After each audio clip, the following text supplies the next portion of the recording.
Welcome to Saranya TV వార్తలకు స్వాగతం. ముందుగా వార్తల్లోని ముఖ్యాంశాలు. భారత్ ఇటలీ మధ్య వ్యూహాత్మక ఒప్పందాలతో కొత్త అధ్యాయం. మోదీ మెలోనీ భేటీతో ద్వైపాక్షిక సంబంధాల్లో కొత్త దశ. సాంకేతిక రంగాల్లో భాగస్వామ్యంపై కీలక ప్రకటన చేసిన మోదీ. భారత్ ఇటలీ ఒప్పందాలతో కొత్త అవకాశాలపై ఆశలు పెంపు. కుల గణనపై సుప్రీం తీర్పు చారిత్రాత్మకమన్న వీహెచ్. బీసీల అభివృద్ధికి కులాల లెక్కలు కీలకమన్న హనుమంతరావు. కుల గణనకు గ్రీన్ సిగ్నల్ స్వాగతించిన వి హనుమంతరావు.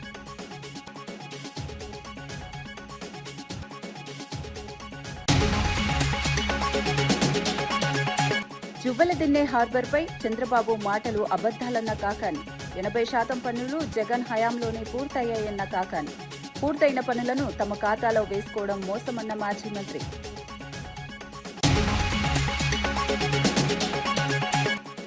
అత్తాపూర్ కిడ్నాప్ కేసులో ట్విస్ట్. యువతి ఇంట్లో సురక్షితం. కిడ్నాప్ అనుకున్న కేసులో అసలు నిజం బయటపెట్టిన పోలీసులు.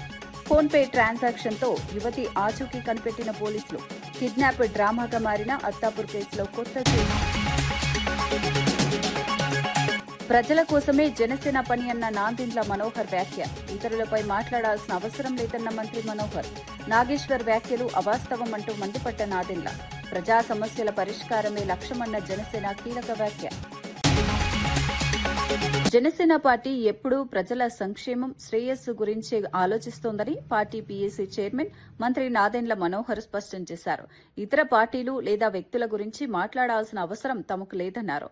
ప్రొఫెసర్ నాగేశ్వరరావు చేసిన వ్యాఖ్యలు పూర్తిగా అవాస్తవమని మండిపడ్డారు. ప్రజల్లో గందరగోళం సృష్టించే విధంగా తప్పుడు ప్రచారం చేయడం సరైంది కాదన్నారు. ప్రజా సమస్యల పరిష్కారమే జనసేన ప్రధాన లక్ష్యమని చెప్పారు. విమర్శలతో సమయం వృధా చేయకుండా అభివృద్ది కార్యక్రమాలపై దృష్టి సారిస్తున్నామని వెల్లడించారు. రాజకీయంగా ఎవరినీ లక్ష్యంగా చేసుకోవడం తమ విధానం కాదన్నారు. ప్రజల కోసం పనిచేయడమే తమ బాధ్యతగా భావిస్తున్నామని, వాస్తవాలను వక్రీకరించే వ్యాఖ్యలను వెంటనే ఉపసంహరించుకోవాలని నాదెండ్ల మనోహర్ డిమాండ్ చేశారు.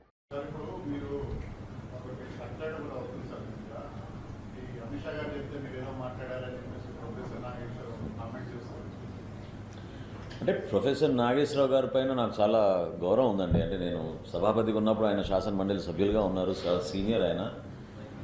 ఎందుకు ఆ విధంగా మాట్లాడారో మన నాకు తెలియదు, ఎవరు మాట్లాడారో కూడా తెలియదు. అది పూర్తిగా అవాస్తవం. అది దయచేసి ఆయన ఉపసంహరించుకోవాలి. అది కరెక్ట్ కదా ఇన్ఫర్మేషన్. ఎందుకంటే జనసేన పార్టీ ఎప్పుడు కూడా ఆంధ్రప్రదేశ్ రాష్ట్ర ప్రజలు బాగుండాలి, ఎన్డీఏ కూటమిలో మా బాధ్యత, కూటమి మరింత బలోపేతం అవ్వాలని పవన్ కళ్యాణ్ గారు ఎప్పుడు కూడా అహర్నిశలు కృషి చేస్తూ ఉంటారు. ఇతర పార్టీల గురించి మేము వెళ్ళి చర్చించాల్సిన అవసరం అసలు లేదు.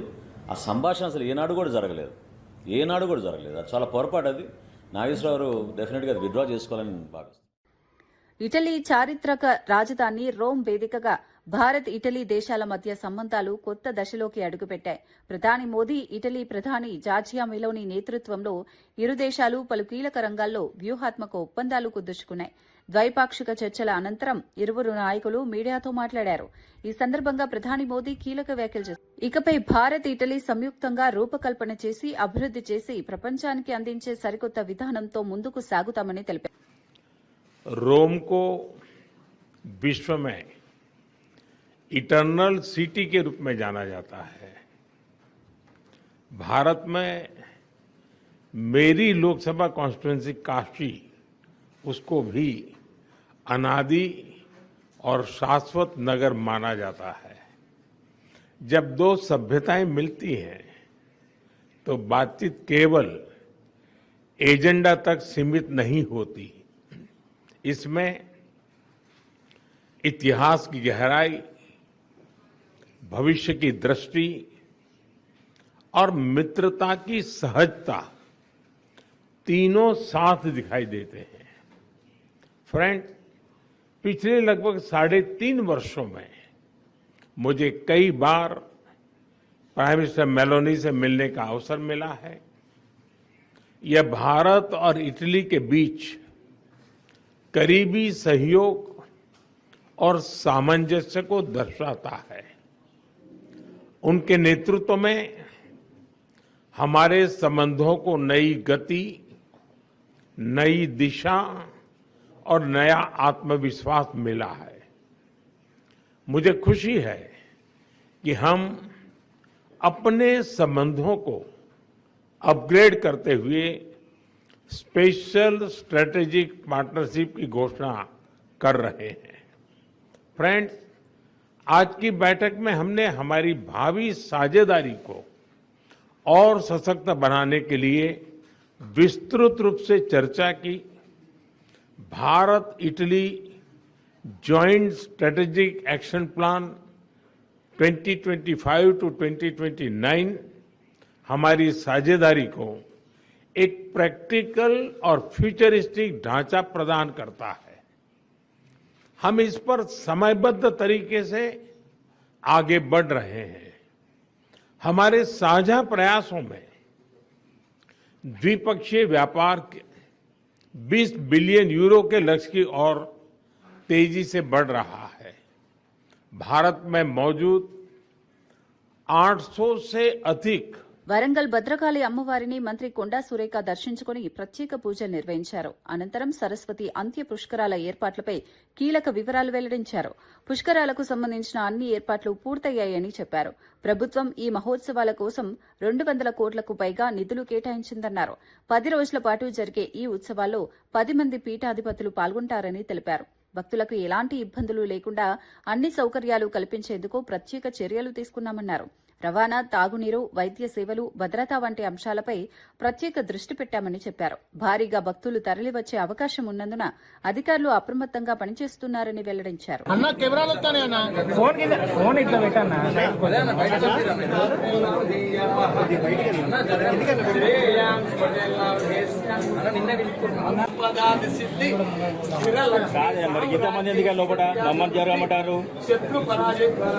కొత్త ముందు మరి మమ్మల్ని జరగమంటే ఇక్కడ చేస్తా ఫోటో రికార్డ్ చేసుకో ఫోటో సెట్ అన్నా నేనే ఆపుతాను మీకు తిరిగినప్పుడు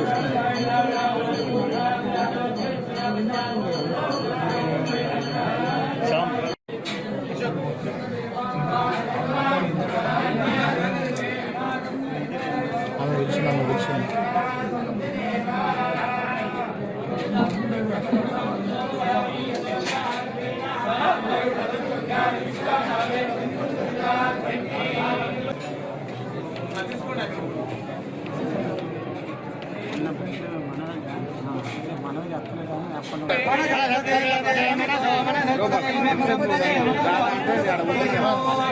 బయటికి పోవాలి అది మనమే చూసుకుంటాం.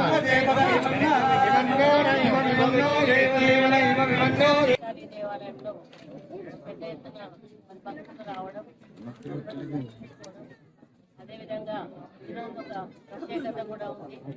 రేపటి నుంచి సరస్వతి పుష్కరాలు జరుగుతున్న శుభ సందర్భంలో మొదటి స్నానము పొద్దున 5:41 ముహూర్తం రావడం జరిగింది. ఆ సమయంలో మరి పుష్కర స్నానం చేయడానికి కంచి పీఠాధిపతులైనటువంటి శ్రీ శ్రీ శ్రీ జయేంద్ర సరస్వతి స్వామి గారు మరి వేం చేస్తున్నారు.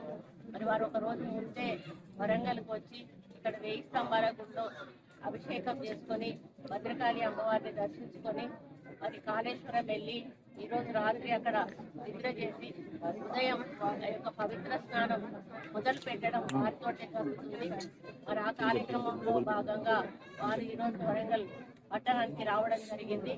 ఇది మనకు అందరికీ కూడా మహాభాగ్యంగా చెప్పుకోవాల్సిన అవసరం ఉన్నది. మరి పుష్కరాలు గతంలో ఆది పుష్కరాలు చాలా పెద్ద ఎత్తున సరస్వతి పుష్కరాలు విజయవంతంగా చేయగలిగాము. కానీ అప్పుడు కొంత వర్షాకాలం ఉండడం వలన భక్తులకు ఇబ్బంది జరిగింది. మళ్ళీ ఈసారి అంత్య పుష్కరాలు 21 నుంచి వచ్చే నెల 1 వరకు కూడా నిర్వహించబడతా ఉన్నాయి. దీనికి గాను ప్రభుత్వం నుండి 30 కోట్ల రూపాయలు కూడా మరి ముఖ్యమంత్రి గారు కేటాయించడం జరిగింది. అక్కడ పనులన్నీ కూడా పూర్తి చేసి అన్ని సౌకర్యాలు కూడా భక్తులకు ఏర్పాటు చేయడం జరిగింది. ఈ స్వామి గారు ఒక రోజు చేసిపోతే మరి రోజు ఒక స్వామి గారు అంటే ఒక్కొక్క పీఠాధిపతులను కూడా మరి ఈ 10 రోజుల కార్యక్రమంలో భాగంగా ఒక్కొక్క రోజు ఒక్కొక్కరిని కూడా పిలిచి మరి వారి ద్వారానే మొదటి స్నానము మొదలు పెట్టడం జరుగుతుంది. అవే కాకుండా సాయంత్రం పూట మరి గంగా హారతి అనేది కూడా రోజు ఇవ్వడం జరుగుతుంది. గోదావరి హారతి, ఇప్పుడు మనం గోదావరి పక్కన ఉన్నాం కాబట్టి ఆ హారతితో పాటు ఆ హారతి అయిపోయిన తర్వాత సాంస్కృతిక కార్యక్రమాలు కూడా ఈ 10 రోజులు కూడా మరి నిర్వహించబడతాయి. భక్తులకు ఎటువంటి ఇబ్బంది లేకుండా మరి వికలాంగులకు కానీ వృద్ధులకు కానీ అదేవిధంగా చిన్నపిల్లల తల్లులకు కానీ కూడా ఎటువంటి ఇబ్బంది కాకుండా ఏర్పాట్లు చేయడం జరిగింది. చాలా మంది వాలంటీర్లను కూడా మరి నియమించడం జరిగింది. అన్ని శాఖలకు కూడా మరి వారికి ఆదేశాలు ఇస్తూ ఎవరి శాఖ వారు మరి రెస్పాన్సిబిలిటీ తీసుకుంటూ అన్ని శాఖల కోఆర్డినేషన్ తోటి వచ్చేటువంటి భక్తులకు ఎటువంటి ఇబ్బంది కాకుండా చూసుకోవాల్సిన బాధ్యత మరి అప్పచెప్పడం జరిగింది. మరి గతంలో జరిగిన మరి ఆది పుష్కరాలలో భాగంగా ఏ విధంగానైతే మరి మేము సేవలు అందించామో ఈ అంత్య పుష్కరాలలో కూడా అదే పెద్ద ఎత్తున సేవలు అందించడం జరుగుతూ ఉంది. అత్తాపూర్ కిడ్నాప్ కేసులో ఊహించని మలుపు చోటు చేసుకుంది. కిడ్నాప్ అయినట్లు భావించిన యువతి ఎలాంటి ప్రమాదంలో లేదని పోలీసులు నిర్ధారించారు. మలక్పేటలోని తన ఇంట్లోనే ఆమె సురక్షితంగా ఉన్నట్లు గుర్తించారు. రత్నదీప్ సూపర్ మార్కెట్లో జరిగిన ఫోన్పే ట్రాన్సాక్షన్ ఆధారంగా పోలీసులు యువతి ఆచూకీని గుర్తించారు. విచారణను వేగవంతం చేసిన అధికారులు సీసీటీవీ ఫుటేజ్, ఫోన్ లొకేషన్ ఆధారంగా పూర్తి వివరాలు సేకరించారు. ఈ ఘటనపై అనేక అనుమానాలు వ్యక్తమైన నేపథ్యంలో రాజేంద్రనగర్ జోన్ డీసీపీ శ్రీనివాస్ కీలక విషయాలు వెల్లడించారు. యువతిని ఎవరూ కిడ్నాప్ చేయలేదని, కారులో తీసుకెళ్లింది ఆమె స్నేహితులేనని స్పష్టం చేశారు. దీంతో కిడ్నాప్ కథనంగా ప్రచారం జరిగిన ఈ వ్యవహారం చివరికి డ్రామాగా మారింది. ఘటనపై పోలీసులు మరింత విచారణ కొనసాగిస్తూ పూర్తి వివరాలు సేకరిస్తున్నారు. ప్రకారం ఒక ఇనిషియల్ గా ఒక కేసు రిజిస్టర్ చేయడం, అదే విధంగా దాని తర్వాత ఇన్వెస్టిగేషన్ స్టార్ట్ చేస్తాము. సో ఈ రోజు మధ్యాహ్నం ఎవరైతే విక్టిమ్ ఉన్నారో ఆ విక్టిమ్ ని వారి సొంత ఇంట్లో మా టీమ్స్ వెళ్ళి ఆ విక్టిమ్ ని అక్కడ ట్రేస్ చేసుకోవడం జరిగింది. సో ఫర్దర్ గా ఆమె స్టేట్మెంట్ కూడా మేము రికార్డ్ చేస్తున్నాము. అదే విధంగా వాళ్ళు ఎవరైతే వచ్చి అమ్మాయిని తీసుకెళ్లారో ఆమె స్టేట్మెంట్ బేస్ చేసుకొని ఫర్దర్ యాక్షన్ దానిపైన ఉంటుంది. సో విత్ ఇన్ ది వాళ్ళ సేమ్ ఏదైతే ఫ్రెండ్స్ అండ్ వాళ్ళ పరిచయస్తులు ఉన్నారో వాళ్ళందరని ఆమె చెప్తా ఉంది. ఇంకా ఫర్దర్ గా ఆమె స్టేట్మెంట్ రికార్డ్ అయిన తర్వాత the next further of action దానిపైన ఆధారపడి ఉంది. సెక్యూరిటీ ఫిర్యాదులో సెక్యూరిటీ దాంట్లో వాళ్ళే కంప్లైనెంట్, ఆ జాయ్ హాస్పిటల్ వాళ్ళే ఉన్నారు. ఆ కంప్లైనెంట్ లో పిటిషన్ లో ప్రాపర్ గా అది మెన్షన్ చేస్తుంది. సో వన్స్ ఈమెది స్టేట్మెంట్ కంప్లీట్ గా స్టేట్మెంట్ రికార్డ్ అయిన తర్వాతనే ఫర్దర్ ఎవరైతే దీంట్లో బాధ్యులు ఉంటారో వాళ్ళ పైన యాక్షన్ తీసుకోవడం జరుగుతుంది. Thank you. కూడా ఇంకా మేము ఇన్వెస్టిగేషన్ లో భాగం అది. సో ఇప్పుడే వాళ్ళు ఇక్కడ మా పోలీసుల దగ్గరికి రావడం ఒక హాఫ్ అన్ అవర్ బ్యాక్ వచ్చారు కాబట్టి సో ఐఓ అండ్ వాళ్ళ టీం ఆ స్టేట్మెంట్స్ అన్ని రికార్డ్ చేస్తూ ఉన్నారు. స్టేట్మెంట్స్ రికార్డ్ అయిన తర్వాతనే ఏదన్నా ఇంకా మేము రివీల్ చేయొచ్చు. అందరు కూడా ఒకరికొకరు పరిచయం ఉన్న వాళ్ళు. సో దీంట్లో కిడ్నాప్ అనేది కానీ అబ్డక్షన్ కానీ ఎలాంటిది లేదని ఇప్పుడు తెలుస్తాం. అంటే ఇంకా నేను మీకు మళ్ళీ కూడా సెకండ్ టైం కూడా రిపీట్ చేస్తా ఉన్నా. ఇంక ఇన్వెస్టిగేషన్ ఫర్దర్ ఇంకా చేయాల్సి ఉంది. సో అన్ని కూడా అన్ని యాంగిల్స్ లో దాన్ని వెరిఫై చేసిన తర్వాత కన్క్లూజన్ ఫ్రెండ్షిప్ అండ్ వాళ్ళందరి పరిచయం ఉందనే ఇప్పటి వరకు మాకు తేలింది. సో అమ్మాయికి ఎక్కడ కూడా ఎవరు కూడా కిడ్నాప్ కానీ అప్డేట్ కానీ ఆర్ ఎలాంటి ఎవరు కూడా ఈమె పైన ఎలాంటి మిస్బిహేవ్ చేసినట్టు ఎక్కడ కూడా దాఖలేదు. ఇంకా మేము సర్టిఫికేట్స్ కానీ ఏమి కూడా మేము తీసుకోలేము. అమ్మాయి ఏజ్ కూడా మేము ఇంకా అడగలేము. సో మాక్సిమం మేజర్ ఉండొచ్చు అని అనుకుంటున్నాం. ఏం జరుగుతుంది జస్ట్ ఇనిషియల్ స్టేజ్ లో ఉన్నాం ఇది. సో ఫర్దర్ గా వి వాంట్ సమ్ టైం.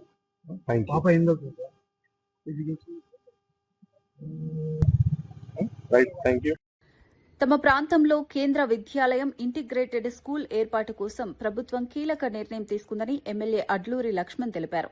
గతంలో రైతుల ప్రయోగాల కోసం వినియోగించిన విలువైన ప్రభుత్వ భూమిని విద్యాసంస్థల ఏర్పాటుకు కేటాయించేలా ప్రభుత్వం చర్యలు చేపట్టిందన్నారు. సీఎం రేవంత్ రెడ్డి, మంత్రి ఉత్తమ్ కుమార్ రెడ్డిలు ప్రత్యేక జీవో జారీ చేసి నిబంధనల్లో సడలింపులు తీసుకొచ్చారని వెల్లడించారు. భవిష్యత్ తరాలకు నాణ్యమైన విద్య అందించడమే ప్రభుత్వ లక్ష్యమన్నారు. విద్యారంగ అభివృద్దికి ప్రభుత్వం ప్రాధాన్యత ఇస్తోందని చెప్పారు. ప్రాంతీయ అభివృద్దితో పాటు విద్యార్థులకు మెరుగైన అవకాశాలు అందించేందుకు ఈ నిర్ణయం ఉపయోగపడుతుందన్నారు. విద్యా సంస్థల ఏర్పాటుతో స్థానిక విద్యార్థులకు ప్రయోజనం కలుగుతుందని ఆశాభావం వ్యక్తం చేశారు. ప్రధాన ప్రతిపక్ష నాయకునిగా ఈరోజు మాజీ ముఖ్యమంత్రి కేసీఆర్ ఒక్క మాట అనుకుంటా,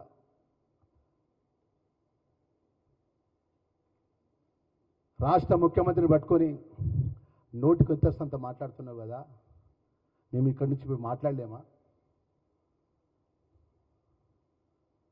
ప్రజలతో ఎన్నుకోబడ్డ ప్రజాస్వామ్య పద్ధతి ద్వారా రాజ్యాంగ నిర్మాత డాక్టర్ బిఆర్ అంబేద్కర్ గారు రాజ్యాంగపరంగా ప్రజల ఓట్ల ద్వారా మనం ఎన్నుకోబడి చట్టసభలో పోయినప్పుడు అంబేద్కర్ గారు ఇచ్చినటువంటి రాజ్యాంగపరంగా ఒక శాసనసభ్యులందరూ కలిసి ఒక ముఖ్యమంత్రిని ఎన్నుకుంటారు. ఒక ముఖ్యమంత్రి కుర్చీని పట్టుకొని వ్యక్తిగతంగా నువ్వు మాట్లాడడం అనేది ఎంతవరకు సమంజసం అని చెప్పి అంటున్నాం. నీ భారతీయ జనతా పార్టీ లెక్క నాగ్పూర్లో కూర్చొని మీ ఆర్ఎస్ఎస్ సంబంధించినటువంటి వ్యూహం ఏదైతే ఉంటుందో ఆ వ్యూహాన్ని అమలు చేసే కాంగ్రెస్ పార్టీ కాదు. భారతీయ జనతా పార్టీ మీరు ఏ విధంగా చేస్తుందో ఆ విధంగా కాంగ్రెస్ పార్టీ కాదు. కాంగ్రెస్ పార్టీ అన్ని వర్గాలను కలుపుకుపోయే పార్టీ. మరి ఆ పార్టీల పక్షాన అఖిల భారత కాంగ్రెస్ పార్టీ నియమించినటువంటి పిసిసి అధ్యక్షునిగా ఉండి ఆ రోజు ప్రధాన కాంగ్రెస్ పార్టీ పక్షాన గ్రామాన పాదయాత్ర చేసి ప్రజాపాలన లోపల ప్రజలు ఆశీర్వదించి 2023 డిసెంబర్ లోపల ప్రజలు అవకాశం ఇచ్చి ప్రభుత్వంకి వచ్చిన తర్వాత ప్రజలకు సంబంధించిన అనేక సంక్షేమ కార్యక్రమాలు ఏమని మాట్లాడినావు? కేంద్రం భిక్షమెత్తే అని చెప్పి మాట్లాడినావు. ఇలా రాష్ట్ర ప్రభుత్వం ద్వారా కేంద్రానికి ఎంత మనం పన్ను కడుతున్నాము మీకు లెక్క తెలుసా అంటున్నా. మనకు వచ్చే దామాషా ప్రకారం మన రాష్ట్రానికి రావాల్సినటువంటి కేంద్రం నుంచి నిధులు వస్తున్నాయి అని చెప్పి అంటున్నా. ప్రస్తుత సమయంలో ఈ రాష్ట్రంలో 33 జిల్లాల్లో వరి ధాన్యానికి సంబంధించిన తీవ్రమైన ఇబ్బంది ఉంది. పెద్ద ఎత్తున వరి దిగుబడి వచ్చింది. కేంద్ర ప్రభుత్వంలో బాధ్యత గల మీ కేంద్ర మంత్రులు కానీ పార్లమెంట్ సభ్యునిగా నువ్వు కానీ ఎఫ్సిఐ గోడాంలో 2 నుంచి 3 పంటలు గోడాంలో నిండిపోయి 33 జిల్లాలు నిండిపోయినటువంటి ఆ వరి ధాన్యాన్ని కేంద్ర ప్రభుత్వం ద్వారా కొనుగోలు చేసే ప్రయత్నం చేసినావా నువ్వు అంటున్నా. భారతదేశంలో తెలంగాణ రాష్ట్ర రైతాంగం అంతా మన రైతాంగం కాదా? మన అన్నదాతలు కాదా? పార్లమెంట్ సభ్యునిగా మీరు ఎందుకు కులగణనపై సుప్రీంకోర్టు ఇచ్చిన తీర్పును బీసీ సంక్షేమ సంఘం అధ్యక్షుడు ఎంపీ ఆర్ కృష్ణయ్య చారిత్రాత్మక నిర్ణయంగా అభివర్ణించారు. ఈ తీర్పు కేంద్ర ప్రభుత్వం బీసీల విజయమని పేర్కొన్నారు. వెనుకబడిన వర్గాల అభివృద్ది కోసం కులాల వారి లెక్కలు తప్పనిసరి అని కోర్టు గుర్తించడం కీలకమన్నారు. కేంద్ర ప్రభుత్వ నిర్ణయాన్ని వ్యతిరేకిస్తూ దాఖలైన పిటిషన్లను కొట్టివేయడం సరైన చర్య అని అన్నారు. బీసీలకు రాజకీయ సామాజిక న్యాయం అందించాలంటే ఖచ్చితమైన గణాంకాలు అవసరమని స్పష్టం చేశారు. భవిష్యత్తులో విధానాల రూపకల్పనలో ఈ తీర్పు కీలక పాత్ర పోషిస్తుందన్నారు. ఈ నిర్ణయం ద్వారా వెనుకబడిన వర్గాలకు మరింత ప్రాధాన్యత లభిస్తుందని ఆర్ కృష్ణయ్య ఆశాభావం వ్యక్తం చేశారు.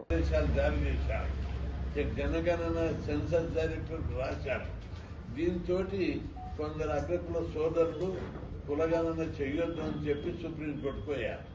పోతే వాదోపవాదాలు చాలా జరిగినాయి. సుప్రీంకోర్టులో కేంద్ర ప్రభుత్వం గట్టి వాదన వినిపించింది. కులగణన చేసినట్టయితేనే ఈ సమాజంలో ఈ భారతీయ సమాజం కులం పునాదుల మీద నిర్మించబడ్డది. పేదరికము, అవిద్య, ఉద్యోగము, అధికారము, డబ్బు, సంపద, గౌరవం ఇవన్నీ కూడా కులాన్ని బట్టి నిర్ణయించేటటువంటి సమాజం భారతీయ సమాజం. అందుకే ఈ వివక్షతలు, అసమానతలు, సామాజిక ఆర్థిక వివక్షతలు, సామాజిక ఆర్థిక అసమానతలు, రాజకీయ అసమానతలు తొలగిపోవాలంటే తప్పనిసరి ఏ కులాలు వెనుకబడినాయో ఆ కులాలకు మనం ప్రత్యేకమైనటువంటి ప్రాతినిధ్యం కల్పించాలంటే ఆ కులాల లెక్కలు తెలవాలి. ఏ కులం ఎక్కడ వెనుకబడి ఉందో కులాల వారి లెక్కలు తీసినప్పుడే అది తెలుస్తుంది. కరెక్ట్ స్టాటిస్టిక్ ఫిగర్ తెలుస్తుంది అని చెప్పి సుప్రీంకోర్టులో కేంద్ర ప్రభుత్వం వాదించింది. కేంద్ర ప్రభుత్వ ప్రధాని నరేంద్ర మోదీ ఇటలీ పర్యటనపై కాంగ్రెస్ అగ్రనేత రాహుల్ గాంధీ తీవ్ర స్థాయిలో విమర్శలు చేశారు. ఇటలీ ప్రధాని జార్జియా మెలోనీతో భేటీపై స్పందిస్తూ ఇదంతా దేశ ప్రజలతో ఆడుతున్న పెద్ద ప్రహసనమని ఎద్దేవా చేశారు. దేశంలో ఆర్థిక తుఫాను వస్తోందని హెచ్చరించిన ప్రధాని ఆ మాట చెప్పిన వెంటనే విదేశాలకు వెళ్లారని విమర్శించారు. తన జేబులో మెలోడీ చాక్లెట్ పెట్టుకుని ఇటలీకి వెళ్లి అక్కడ సోషల్ మీడియా కోసం రీల్స్ చేస్తూ కాలక్షేపం చేస్తున్నారని సెటైర్లు వేశారు. దేశంలో నిరుద్యోగం, ఆర్థిక సమస్యలు పెరుగుతున్న సమయంలో ప్రజల సమస్యలు పట్టించుకోకుండా విదేశీ పర్యటనల్లో బిజీగా ఉన్నారని ఆరోపించారు. రాహుల్ వ్యాఖ్యలు ఇప్పుడు జాతీయ రాజకీయాల్లో చర్చనీయాంశంగా कम पेट्रोल का प्रयोग करो, सोना मत खरीदो, इलेक्ट्रिक गाड़ी खरीदो और विदेश में दौरा मत करो। और फिर उसी के एक दिन बाद 3-4 हजार करोड़ रुपए के हवाई जहाज में नरेंद्र मोदी घुसे, इटली की ओर गए, जेब में टॉफी ले गए और वहां की प्राइम मिनिस्टर को उन्होंने मेलोडी टॉफी खिलाई। अब देखिए ये क्या देश की जनता के साथ क्या खिलवाड़ हो रहा है। मतलब देश में पेट्रोल की कमी, गैस की कमी, बिजनेस बंद हो रहे हैं, फैक्ट्रियां बंद हो रही हैं, महंगाई बढ़ती जा रही है, किसानों को खाद नहीं मिलेगी, पूरा का पूरा इंडस्ट्रियल सिस्टम हिलेगा। समय आने वाला है। ईरान ने, अमेरिका और ईरान की लड़ाई हुई, उसने हॉर्मुज को बंद कर दिया। 20% तेल मार्केट से हट गया और नरेंद्र मोदी एकदम मेलोनी जी के पास जाते हैं, उनको टॉफी खिलाते हैं और ऐसे रील बनाते हैं। నెల్లూరు జిల్లా జువ్వెలదిన్నె ఫిషింగ్ హార్బర్ వివాదంపై మాజీ మంత్రి కాకాని గోవర్ధన్ రెడ్డి తీవ్ర విమర్శలు చేశారు. కూటమి ప్రభుత్వం ప్రజలను తప్పుదారి పట్టిస్తోందని ఆరోపించారు. ముఖ్యమంత్రి చంద్రబాబు నాయుడు చెప్పేవన్నీ పచ్చి అబద్దాలని మండిపడ్డారు. గత వైఎస్సార్సీపీ ప్రభుత్వ హయాంలో వైఎస్ జగన్మోహన్ రెడ్డి చొరవతో 80% పైగా పనులు పూర్తయ్యాయని తెలిపారు. కనీసం తట్టెడు మట్టి కూడా వేయని వారు ఇప్పుడు తామే పనులు చేశామని చెప్పుకోవడం సిగ్గుచేటన్నారు. అభివృద్ది పనులను రాజకీయంగా ప్రచారం కోసం ఉపయోగించుకోవడం తగదన్నారు. ఇప్పటికే పూర్తయిన పనులను తమ ఖాతాలో వేసుకోవడం ప్రజలను మోసం చేయడమేనని కాకాని తీవ్ర వ్యాఖ్యలు చేశారు. సంబంధించి లేనిపోయింది నేను 80% పూర్తి చేశా, 288 కోట్లు తెచ్చా, ₹1 తట్టెడు మట్టి వేశావా? ₹1 ఖర్చు పెట్టకుండా తట్టెడు మట్టి అయినటువంటి నువ్వు 288 కోట్ల రూపాయలు ఖర్చు పెట్టాం, 80% పూర్తి అని చెప్పి ఏమాత్రం సిగ్గు లేకుండా బిడియ లేకుండా మాట్లాడావంటే నిజంగా ఆలోచించారు. జగన్మోహన్ రెడ్డి గారు చేసినటువంటి పని. జగన్మోహన్ రెడ్డి గారు జువ్వెలదిన్నె ఫిషింగ్ హార్బర్ మత్స్యకారులకు ప్రారంభించింది. జగన్మోహన్ రెడ్డి గారు ఫిషింగ్ హార్బర్ ప్రారంభించాడు ఆ రోజు ఆయన హయాంలో. ఫిష్ ల్యాండింగ్ సెంటర్లు ప్రారంభించాడు ఆయన హయాంలో. మత్స్యకారులందరికీ ఆ రోజు రాష్ట్రం మొత్తం మీద 4 పోర్టులు ఉంటే ఆ ప్రతి 4 ప్రదేశాల్లో 6 పోర్టులు ఉంటే కొత్తగా 4 పోర్టులు అదనంగా తెచ్చాడు. ఆ రోజు ఆయన ముందు 6 పోర్టులు ఉంటే 4 పోర్టులు అదనంగా తీసుకురావడంతో పాటు ఆ 4 పోర్టులతో పాటు కూడా మరొక 10 ఫిషింగ్ హార్బర్లు తీసుకురావాలని చెప్పి 10 ఫిషింగ్ హార్బర్లు శాంక్షన్ చేయించాడు. ఒక మ్యాప్ గీసి రాష్ట్రంలో ఎక్కడ మత్స్యకార కుటుంబాలు ఉన్నాయి, ఆ మత్స్యకార కుటుంబాలు ఉన్నటువంటి ఆ తీర ప్రాంతంలో ఏ విధంగా వీళ్ళకి మనం మేలు చేయాలని ఆ ఫిషింగ్ హార్బర్ కానీ ఫిష్ ల్యాండింగ్ సెంటర్స్ కానీ ఏర్పాటు చేసినటువంటి ఘనత జగన్మోహన్ రెడ్డి గారికి అయితే, జగన్మోహన్ రెడ్డి గారు తీసుకొచ్చినటువంటి ఆయన హయాంలో జరిగినటువంటి అభివృద్ధి తాను చేసినట్టుగా ఈరోజు మాట్లాడడం అనేటువంటిది సిగ్గు చేయటటువంటి పని. నీకు ఒకవేళ తెలియకపోతే గుర్తు చేసుకో. మరలా చెప్తున్నాం, 26,000 కోట్ల రూపాయలతో పోర్టులు కానీ ఫిషింగ్ హార్బర్లు కానీ ఫిష్ ల్యాండింగ్ సెంటర్లు కానీ జగన్మోహన్ రెడ్డి గారి హయాంలో నిర్మించడం జరిగింది. ఈరోజు నువ్వు చూస్తే 16,000 కోట్ల రూపాయలతో 4 పోర్టులకు జగన్మోహన్ రెడ్డి గారు శ్రీకారం చుట్టాడు. 3,800 కోట్ల రూపాయలతో 10 ఫిషింగ్ హార్బర్లు.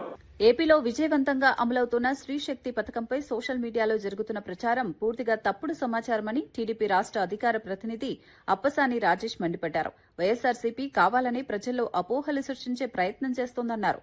కేంద్రం నుంచి రాష్ట్రానికి పీపీపీ విధానంలో 1050 ఈవీ బస్సులు రానున్నాయని తెలిపారు. దీన్ని ఆర్టీసీ ప్రైవేటీకరణగా చిత్రీకరించడం పూర్తిగా తప్పుదారి పట్టించడమేనన్నారు. గత 9 నెలల్లో 67 లక్షల మంది మహిళలు 67 కోట్ల ఉచిత ప్రయాణాలు చేశారని గుర్తు చేశారు. సరే 5 సంవత్సరాలు తమ పాలనలో తాము చేసిన తప్పులేంటి, ఎందుకు ప్రజల నుంచి ఇంత తిరస్కారానికి గురయ్యాము, ఇంతటి తీవ్ర ఆగ్రహానికి గురి కావాల్సినంతటి పాలనా వైఫల్యాలు తమలో ఏమున్నాయి అనేది ఏ రాజకీయ పక్షాన కొంచెం పునరాలోచన చేసుకుంటుంది. తమ రాజకీయ విధానాలని, తమ ప్రచార తీరుని సమీక్షించుకునే ప్రయత్నం చేస్తుంది.